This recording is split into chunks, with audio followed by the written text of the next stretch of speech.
Hola, muy buenas, bienvenidos a todos. En el vídeo de hoy vamos a continuar con el magnetismo y electromagnetismo. Esta vez vamos a ver el electromagnetismo. Bueno, pues realmente el electromagnetismo es un campo magnético generado por una corriente que está circulando por un conductor. Bueno, pues vamos a verlo rápidamente. Bueno, pues aquí tenemos un conductor y ya vemos que por este conductor está circulando corriente, porque aquí tenemos la terminal positiva y aquí tenemos la terminal negativa. Bueno, pues cuando tenemos corriente circulando por un conductor, vemos que se generan campos magnéticos, como podemos ver aquí. Ahora, ¿cuál es la trayectoria que toman las líneas de fuerza de estos campos magnéticos?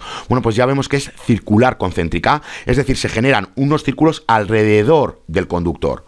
Y estas líneas son continuas alrededor de todo el conductor. Es decir, no quiere decir que aquí tengamos este campo magnético, luego más adelante tengamos este otro campo magnético y luego tengamos este otro campo magnético, sino que lo tenemos por todas partes alrededor de este conductor.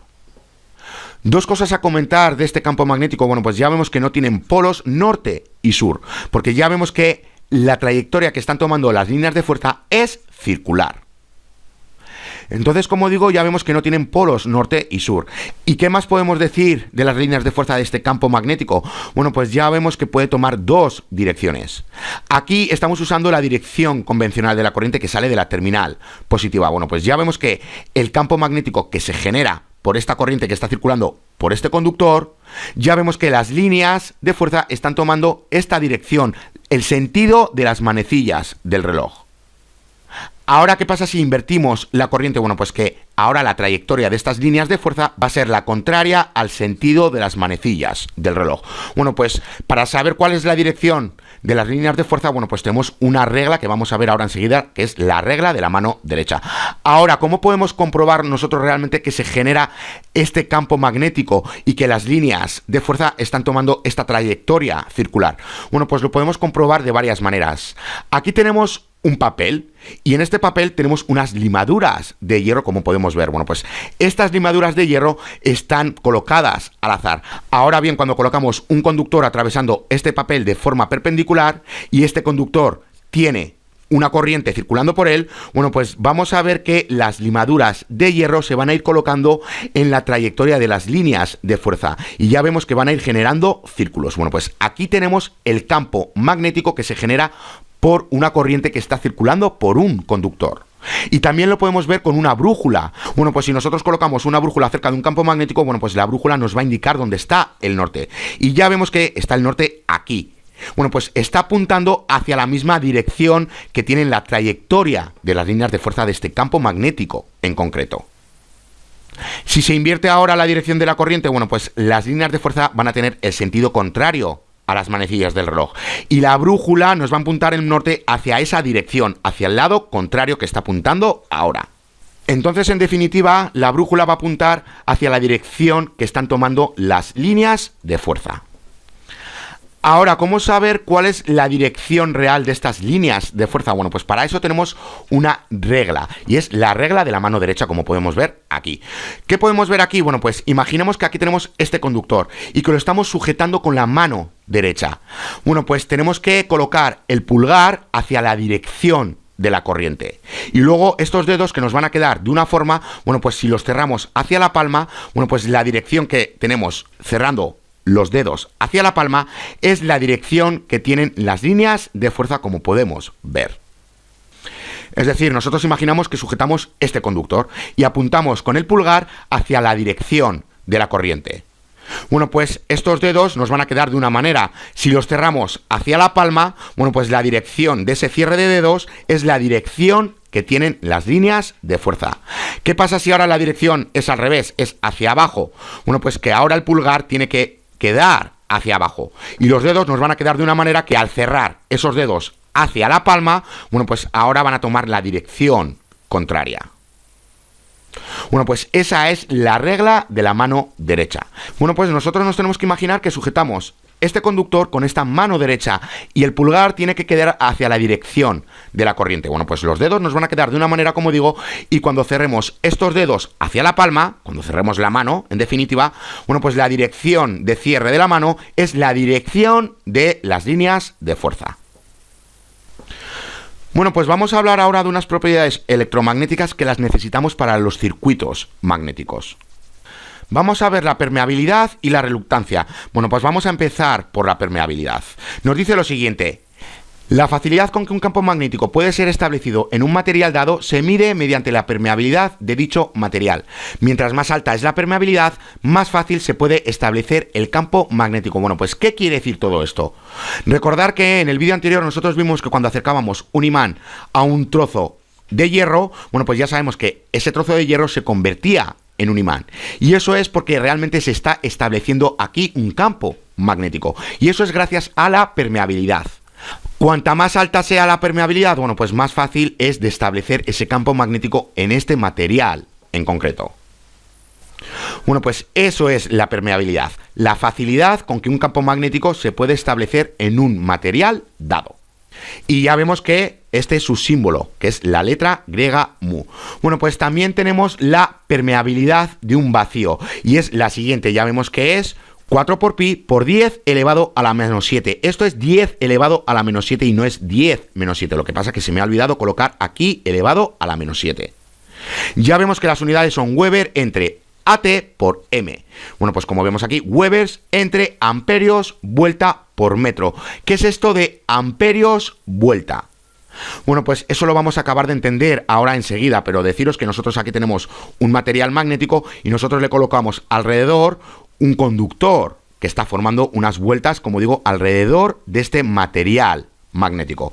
Bueno, pues aquí tenemos las vueltas y ya sabemos que por este conductor va a circular corriente. Bueno, pues aquí tenemos amperios, vuelta, y eso lo vamos a entender, como digo, ahora enseguida. Y ya vemos que se representa AT. Bueno, pues eso viene de sus siglas en inglés. Bueno, pues aquí tenemos un imán y nosotros ya sabemos que este imán genera un campo magnético y ya sabemos que las líneas de fuerza van del norte al sur. Bueno, pues ya vemos que aquí se ha generado un campo magnético y está viajando por el aire. Bueno, pues aquí tenemos la permeabilidad de ese aire o de ese vacío y ya vemos que es 4 pi por 10 elevado a la menos 7 Webers entre amperios vuelta por metro. Bueno, pues esta permeabilidad de un vacío se emplea como referencia. A partir de ahí se miden las demás permeabilidades, como vamos a ver ahora enseguida. Bueno, pues ya vemos que esta permeabilidad es muy pequeña, ya vemos que es la facilidad para generar un campo magnético en un material dado. Bueno, pues lo estamos generando en el vacío. Y como digo, ya vemos que esta cantidad es muy pequeña. Bueno, pues deciros que la permeabilidad de los materiales ferromagnéticos es de cientos de veces más grande que esta permeabilidad de un vacío. Es decir, que es mucho más fácil establecer un campo magnético en materiales ferromagnéticos que en el propio aire. Bueno, pues os había dicho que esta permeabilidad de vacío se emplea como referencia. Bueno, pues aquí tenemos la permeabilidad relativa. Y ya vemos que la permeabilidad relativa de un material es la relación de su permeabilidad absoluta a la permeabilidad del aire o vacío, que es lo mismo. Bueno, pues aquí tenemos la fórmula. Aquí tenemos la permeabilidad absoluta de un material en concreto entre la permeabilidad del aire. Bueno, pues obtenemos la permeabilidad relativa de un material en concreto. Como vemos, estamos empleando la permeabilidad de un vacío como referencia. Y a partir de ahí obtenemos las permeabilidades relativas con esta fórmula de aquí. Bueno, pues eso es la permeabilidad, la facilidad con que se establece un campo magnético en un material en concreto. Y ya sabemos que por el aire también circulan las líneas del campo magnético, es decir, que se establece un campo magnético. Bueno, pues aquí tenemos la permeabilidad de ese aire. Y esa permeabilidad del aire la empleamos como referencia para obtener la permeabilidad relativa de los materiales. Y aquí tenemos la fórmula. Bueno, pues vamos a ver la segunda propiedad, que es la reluctancia. Bueno, pues ya vemos que la oposición al establecimiento de un campo magnético en un material se llama reluctancia. Bueno, pues nosotros ya sabemos que podemos establecer un campo magnético a un material en concreto. Bueno, pues la reluctancia es la oposición a ese establecimiento del campo magnético en ese material. Aquí tenemos la fórmula para la reluctancia. Ya vemos que es longitud entre permeabilidad por área. ¿Y cuáles son las unidades para la reluctancia? Bueno, pues vamos a verlo rápidamente. Aquí tenemos metros entre ¿cuáles son las unidades de la permeabilidad? Bueno, pues habíamos visto que eran lo siguiente. Webers entre AT por M, que son metros. Y luego ya tenemos aquí el área. Bueno, pues ya vemos que aquí una M se cancela y esta M también se cancela. Entonces, ¿qué nos queda? Nos queda lo siguiente, 1 entre VB entre AT. Y ya sabemos que esto lo tenemos que pasar al numerador, es decir, aquí se multiplica para que se cancele y todo lo que se hace en el denominador lo tenemos que hacer en el numerador. Bueno, pues tenemos lo siguiente. Bueno, pues la unidad para la reluctancia es la siguiente: amperio vuelta entre Webers. Bueno, pues estas son las unidades para la reluctancia. Ahora, ¿qué podemos ver con esta fórmula? ¿No recuerda a una fórmula que ya habíamos visto anteriormente? Recordar la fórmula de la resistencia para el conductor, que era lo siguiente: resistencia es igual a resistividad por la longitud entre el área. Ya sabemos que la resistividad es igual al recíproco de la conductividad. Es decir, que tenemos lo siguiente: R es igual a L entre la conductividad por el área. Bueno, pues ya vemos que esta fórmula, que es la resistencia de un conductor, es análoga a la reluctancia. Ya vemos que tenemos aquí la longitud, aquí tenemos la longitud, aquí tenemos el área, aquí tenemos el área y aquí tenemos la permeabilidad. Recordar que es la facilidad para establecer un campo magnético. Bueno, pues aquí tenemos la conductividad, que es lo fácil que permite que pase la corriente por un conductor en concreto. Bueno, pues ya vemos que la permeabilidad realmente es como si fuese la conductancia para los circuitos magnéticos. Bueno, pues ya vemos la analogía que hay entre estas dos fórmulas. Bueno, pues deciros que realmente la reluctancia de un circuito magnético suele rondar entre los 50.000 AT entre Webers. Pero claro está, ya sabemos que esto va en función del material y del tamaño de ese material en concreto. Bueno, pues sabiendo esto, vamos a realizar unos ejercicios. Nos dice lo siguiente: calcule la reluctancia de un toro. Un toro es un núcleo en forma de dona fabricado en acero al bajo carbono. El radio interior del toro es de 1,75 centímetros y el radio externo mide 2,25 centímetros. Suponga que la permeabilidad del acero al bajo carbono es de 2 por 10 elevado a menos 4 Webers entre AT por metros. Bueno, pues voy a darle un momento al pause, voy a dibujar el toro y ahora vuelvo. Bueno, pues ya estoy de vuelta. Aquí tenemos el núcleo de toro. Ya vemos que es un cilindro, pero que está hueco. Bueno, pues aquí tenemos el radio interno y aquí tenemos el radio externo, que son los datos que nos están dando aquí. Bueno, pues tenemos que saber cuál es la reluctancia y tenemos que emplear esta fórmula que tenemos aquí. Tenemos la longitud entre la permeabilidad por el área. Bueno, pues como dato nos están dando la permeabilidad y también nos están dando el radio interno y el radio externo. Bueno, pues vamos a ver cómo obtener el área. Ya sabemos que el área es igual a pi por r al cuadrado. Bueno, pues tenemos pi por, y aquí tenemos que restar el radio externo menos el radio interno, porque necesitamos este espesor de aquí. Bueno, pues tenemos que restar estos radios pasándolos a metros. Bueno, pues luego tenemos que multiplicar ese resultado por pi, como vemos aquí, pi por 0,0025 metros al cuadrado, y obtenemos este área de aquí. Bueno, pues ya tenemos el área y ya tenemos la permeabilidad. Nos falta la longitud. ¿Cómo obtenemos nosotros la longitud? Bueno, pues ya sabemos que es igual a la circunferencia. Bueno, pues es igual a 2pi por r.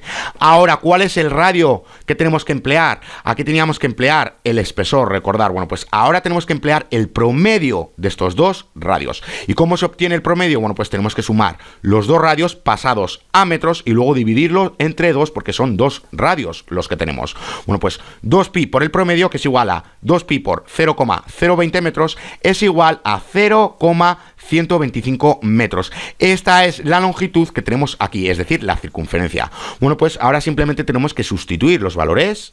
Tenemos longitud entre permeabilidad por el área. Bueno, pues sustituimos los valores y obtenemos 31,9 por 10 elevado a la 6 AT entre Webers.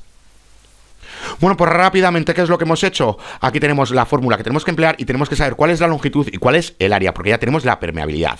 Bueno, pues para obtener el área tenemos esta fórmula de aquí. Área es igual a pi por radio al cuadrado. Ahora, ¿cuál es el radio que tenemos que utilizar? Bueno, pues tenemos que utilizar realmente el espesor. Y ya sabemos que es radio externo menos radio interno, obtenemos el espesor. Bueno, pues aquí lo tenemos y tenemos que pasar estos centímetros a metros. Bueno, pues tenemos este área en concreto y ahora para la longitud ya sabemos que es la circunferencia.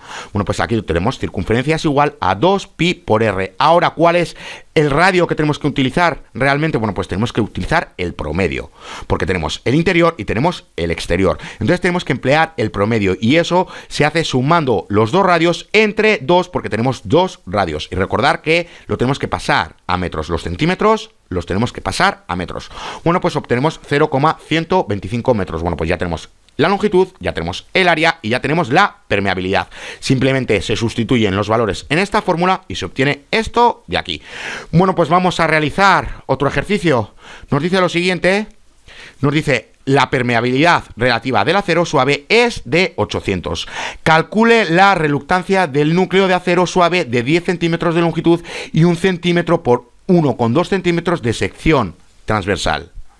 Bueno, pues se me había olvidado comentaros que realmente la permeabilidad relativa no tiene unidades. No tiene unidades porque estamos dividiendo permeabilidad entre la permeabilidad al vacío. Bueno, pues vemos que tienen las mismas unidades y se cancelan. Bueno, pues UR no tiene, como digo, unidades. Bueno, pues aquí lo tenemos, tenemos 800.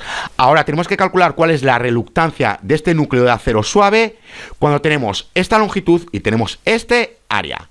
Bueno, pues tenemos lo siguiente, tenemos la reluctancia, ya sabemos que es igual a la longitud entre la permeabilidad por el área. ¿Cuál es la longitud? Bueno, pues la longitud ya sabemos que son 10 centímetros, o lo que es lo mismo, 0,10 metros.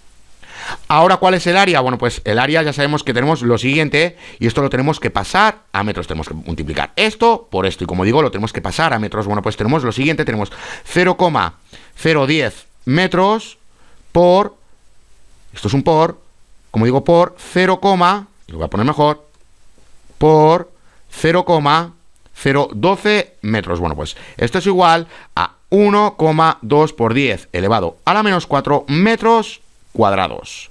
Bueno, pues ahora, ¿cuál es la permeabilidad? Porque necesitamos la permeabilidad, pero tenemos la permeabilidad relativa.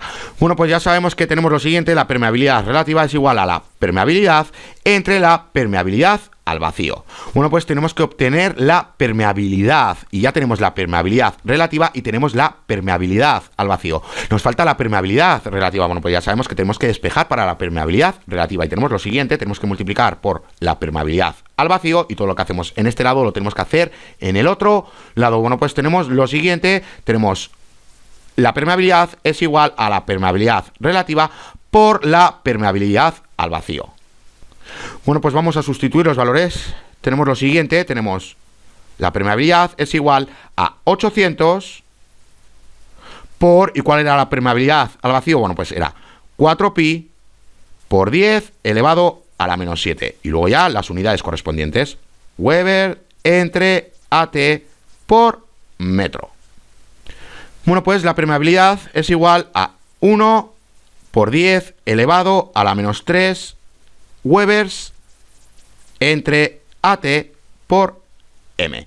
Y esto es un 0. Bueno, pues ahora tenemos que sustituir los valores. Tenemos la reluctancia, que es igual a la longitud, 0,10 metros, entre, y luego ya tenemos 1 por 10 elevado a la menos 3 Webers entre AT por metro, por el área, que ya sabemos que es 1,2 por 10 elevado a la menos 4 metros cuadrados. Bueno, pues esto es igual a 8,33 por 33, como digo, por 10 elevado a la 5 AT entre Webers, que es la unidad. Bueno, pues aquí tenemos el resultado, aquí tenemos la reluctancia de este ejemplo de aquí. Bueno, pues simplemente tenemos que tener claro cuál es la fórmula de la reluctancia y tenemos que tener claro cuáles son los datos que nos dan y a partir de ahí, bueno, pues obtener los que nos faltan y luego sustituirlos. Bueno, pues vamos a ver ahora la fuerza magnetomotriz, FMM. ¿Qué es esto? Bueno, pues aquí nos dice que la corriente que circula en un conductor produce un campo magnético y eso ya lo sabemos. Bueno, pues la causa de un campo magnético se llama fuerza magnetomotriz, FMM. Su unidad, bueno, pues es amperios vuelta, es decir, AT. Recordad que esto es de sus siglas en inglés. Bueno, pues aquí tenemos esta fórmula.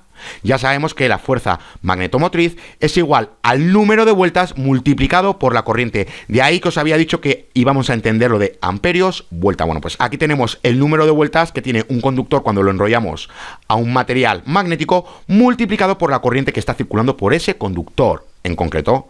Bueno, pues aquí tenemos la fórmula. La fuerza magnetomotriz es igual al número de vueltas que tiene ese conductor por la corriente que está viajando por ese conductor.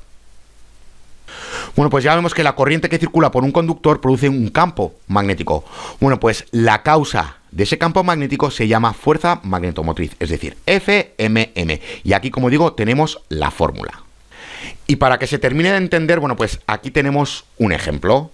Aquí tenemos este conductor que está enrollado a este material magnético. Y ya vemos que tiene ciertas vueltas para enrollarlo a este material magnético. Bueno, pues ya vemos que el número de vueltas multiplicado por la corriente que está circulando por este conductor en concreto es igual a la fuerza magnetomotriz. Ahora, ¿qué podemos ver aquí? Aquí tenemos el flujo magnético y ya sabemos que el campo magnético que genera la corriente cuando está circulando por un conductor en concreto, bueno, pues ya sabemos que las líneas de fuerza de ese campo magnético generado por esta corriente que viaja por este conductor están formando círculos alrededor de este conductor. Y aquí vemos que están viajando a través de este material magnético. Bueno, pues recordar que en el vídeo anterior vimos que cuando acercábamos un material magnético cerca de un campo magnético, bueno, pues recordar que las líneas se podían desviar, es decir, ya no viajaban por esta trayectoria, sino que ahora empezaban a atravesar por este material magnético. Es decir, cambiábamos la dirección, o mejor dicho, la trayectoria de estas líneas de fuerza. Bueno, pues eso es lo que está ocurriendo aquí. Ahora las líneas de fuerza están viajando a través de este material magnético. En vez de viajar a través de este conductor, bueno, pues ahora lo están haciendo, también están viajando a través de este conductor, pero a través de este material magnético. Ahora, ¿qué podemos ver? Aquí tenemos la fuerza magnetomotriz y aquí tenemos un flujo magnético. Y recordar que este material tiene una reluctancia en concreto. Bueno, pues tenemos la siguiente fórmula. Esta fórmula realmente es la ley de Ohm para los circuitos magnéticos. Ya vemos que tenemos el flujo magnético es igual a la fuerza magnetomotriz entre la reluctancia. Bueno, pues ya vemos que realmente el flujo magnético es considerado la corriente. La fuerza magnetomotriz se puede considerar como el voltaje y la reluctancia se puede considerar como la resistencia. Bueno, pues como digo, esta fórmula es la ley de Ohm para los circuitos magnéticos y ya vemos que el flujo magnético es directamente proporcional a la fuerza magnetomotriz e inversamente proporcional a la reluctancia. Recordar que la corriente es directamente proporcional al voltaje e inversamente proporcional a la resistencia. Bueno, pues aquí tenemos la similitud de estas dos fórmulas. Bueno, pues sabiendo esto, vamos a realizar unos ejercicios. Nos dice lo siguiente. ¿Cuánto flujo se establece en la trayectoria magnética de la siguiente figura si la reluctancia del material es de 2,8 por 10 elevado a la 5 AT entre Webers? Bueno, pues tenemos que saber cuál es el flujo magnético que tenemos atravesando por este material en concreto. Y ya sabemos que el flujo magnético es igual a la fuerza magnetomotriz entre 2m entre la reluctancia. ¿Qué datos nos están dando? Bueno, pues nos están dando la reluctancia. ¿Y aquí qué tenemos? Aquí tenemos amperios y aquí tenemos vueltas. Ya sabemos que multiplicamos los amperios por las vueltas, obtenemos la fuerza magnetomotriz. Bueno, pues vamos a hacerlo rápidamente. Tenemos lo siguiente, tenemos que el flujo magnético es igual a la fuerza magnetomotriz entre la reluctancia. Voy a intentar ponerla mejor. Bueno, pues tenemos que sustituir los valores. Ya sabemos que FMM es igual a I por N. Es decir, que tenemos 0,3 amperios por 500 vueltas, como podemos ver aquí. Bueno, pues tenemos que sustituir los valores. Tenemos 0,3 amperios por 500 vueltas, y pongo T porque realmente es como se pone en inglés y no V. Bueno, pues todo esto entre la reluctancia, que ya sabemos que era 2,8 por 10 elevado a la 5. Bueno, pues tenemos 2,8 por 10 elevado a la 5 AT entre Webers. Bueno, pues esto es igual a 536 microwebers. Bueno, pues este es el resultado de este ejemplo que tenemos aquí. Simplemente teníamos que emplear esta fórmula, la del flujo es igual a FMM entre la reluctancia. Bueno, pues ya sabíamos que teníamos la reluctancia como dato. Nos faltaba FMM. Y ya sabemos que FMM es igual a N por I, es decir, corriente por el número de vueltas. Bueno, pues simplemente sustituimos los valores y obtenemos el flujo magnético. Vamos a realizar otro ejercicio. Nos dice lo siguiente. A través de una bobina de 400 vueltas circula una corriente de 0,1 amperio. ¿Cuál es la FMM y cuál es la reluctancia del circuito si el flujo es de 250 miliwebers? Bueno, pues para el apartado A nos está pidiendo cuál es FM. Y ya sabemos lo siguiente. Ya sabemos que FM es igual a el número de vueltas por la corriente. Y aquí tenemos el número de vueltas y aquí tenemos la corriente. Bueno, pues tenemos que sustituir los valores. Tenemos lo siguiente. Tenemos 400 vueltas por 0,1 amperio. Bueno, pues ya sabemos que esto es igual a 40 a T. Bueno, pues aquí tenemos el resultado para FMM. Y para el apartado B, ¿qué nos está pidiendo? Nos está pidiendo la reluctancia cuando tenemos este flujo magnético. Bueno, pues ya sabemos que tenemos lo siguiente, que el flujo magnético es igual a FMM entre la reluctancia. Bueno, pues ahora ¿qué tenemos que hacer? Tenemos que obtener la reluctancia. Bueno, pues tenemos que multiplicar por la reluctancia para pasarla a un lado, y todo lo que hacemos en este lado lo tenemos que hacer en este lado, y también tenemos que dividir por el flujo magnético, y todo lo que hacemos en este lado lo tenemos que hacer en el otro lado. Bueno, pues nos queda lo siguiente, nos queda la reluctancia es igual a FM entre el flujo magnético. FM ya lo tenemos aquí y el flujo magnético también lo tenemos aquí. Bueno, pues simplemente tenemos que sustituir los valores y tenemos que la reluctancia es igual a 40 AT entre 250 por 10 elevado a la menos 6 webers. Estos son microwebers, lo que pasa que me he equivocado y no he puesto el símbolo correspondiente. Bueno, pues esto sería microwebers. Bueno, pues esto es igual a 1.60 por 10 elevado a la 5 AT entre webers. Bueno, pues esta es la reluctancia para el apartado B. Bueno, pues simplemente tenéis que tener claro cuáles son las fórmulas y a partir de ahí, bueno, pues despejar para la variable correspondiente y sustituir los correspondientes valores. Bueno, pues por último vamos a ver el electroimán, que es esto de aquí. Bueno, pues aquí tenemos el electroimán. ¿Y qué podemos ver? ¿En qué consiste? Bueno, pues ya vemos que consiste en un hilo metálico que está enrollado en un material que es fácilmente de magnetizar. Eso es lo que hemos visto hasta ahora. Bueno, pues aquí vemos este material que tiene una forma de U, pero eso va en función de lo que se esté diseñando, para la aplicación que se vaya a diseñar. ¿Y qué podemos ver? Bueno, pues vemos que aquí cuando se aplica voltaje se genera corriente, y al generarse corriente se genera o se establece aquí un campo magnético, y aquí tenemos el flujo del campo magnético. Y ya vemos que aquí está atravesando el aire. Bueno, pues cuanto menos espacio haya entre estos dos lados, más fácil es de establecer aquí el campo magnético, porque vamos a tener aquí menos reluctancia, porque tenemos menos aire. Bueno, pues ya vemos que esta es la dirección del flujo magnético. Ahora, ¿qué pasa si invertimos la dirección de la corriente? Bueno, pues que se invierte la dirección del flujo magnético. Bueno, pues esto realmente es un electroimán. Simplemente se emplea un material que es fácilmente de magnetizar para que las líneas de fuerza viajen a través de este material. Bueno, pues hasta aquí este vídeo. Ya en el siguiente vídeo vamos a ver unos dispositivos electromagnéticos. Hasta la siguiente.